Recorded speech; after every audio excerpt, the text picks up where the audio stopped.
कि एक परमहंस जी जंगल में कंदमूल फल खा कर रहते थे। एक दिन राजा की दृष्टि पड़ी, श्रद्धालु था, साष्टांग दंडवत की, महाराज महल पधारिए और अपने चरणामृत से, चरण रज से महल को पावन करें और प्रसाद पाए। मना कर दिया, हम तो कंदमूल फल खा गए। चला, दूसरी बार फिर आया, तीसरी बार फिर आया,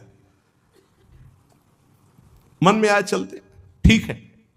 राजा बहुत प्रसन्न हुआ, आदर के साथ ले गया, महारानी ने स्वयं बनाया, महाराज संत भगवान ने पाया, गए। अब जब जंगल में आए तो मन नहीं लगा भजन में, कहां सूखे कंदमूल फल और कहां रसीला वो भोजन राज परिवार का और रानी के हाथ का बना।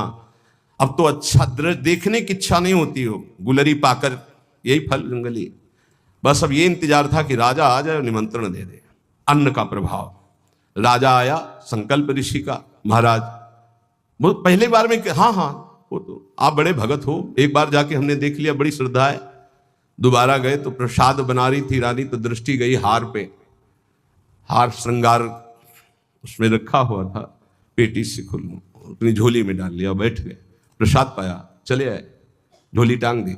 सायंकाल रानी जब श्रृंगार के लिए बैठी तो देखा और पेटी खाली, हार नहीं। तो उनका, महाराज यहाँ किसी चोर का प्रवेश है नहीं, आपके वही सन्यासी जी जो आए थे वही ले गए। ऐसा नहीं, वो तो बहुत त्यागी वैरागी, वो हार क्या करेंगे? बोले हमारी दास दासियां, निजी दास दासियां, ये कहीं बाहर नहीं जाती हैं, तो ये क्यों चोरी करेंगे? इनका और कोई है नहीं, ये तो हमारी सेवा में रहती है।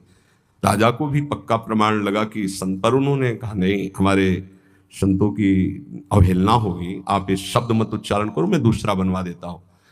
2-4-5 दिन वो उपवास के संत भगवान, तब उन्होंने जंगल से फल लाने की सोचा, झोली में हाथ डाला तो देखा वो हार। तो उनका ये हार कैसे आ गया? ओ, मैंने चोरी की, ये कितना निंदनीय मेरी बुद्धि हो गई, कैसे मैं निकृष्ट हो गया, हार लिया और ऐसे मैं चोर हूं, मैं चोर हूं, वहीं से कहते हुए राज दरबार में मैं चोर हूं। महाराज उतरे, दंडवत किया, कहा महाराज आप चोर नहीं हो। नहीं मैं चोर हूं, मैंने हार बोले महाराज मैंने परीक्षा के लिए आपकी झोली में डाला था और उनको ऐसे ले गए कि सभा को कहीं ये न लगे कि संत ऐसे होते हैं। एकांत में ले गए और बोले महाराज आप ही चोरी करने वाले, आप ही ईमानदारी से वापस लाने वाले, मेरी समझ में नहीं आया। तो बोले शास्त्रों में जो लिखा है राज अन्न निषिद्ध माना गया है, अगर वो वैष्णव भक्त ना हो तो। बोले ये राज अन्न का प्रभाव है कि मेरी बुद्धि लुभायमान हो गई और स्वर्ण की चोरी कर ली, कई दिन से भोजन नहीं पाया, वो सूख गया, रक्त जल गया, तो इसलिए अब मेरी बुद्धि शुद्ध हुई। ये तुम्हारे अन्न का दोष है, जो हमने 2 बार पाया उससे मेरी बुद्धि पतित हो गई।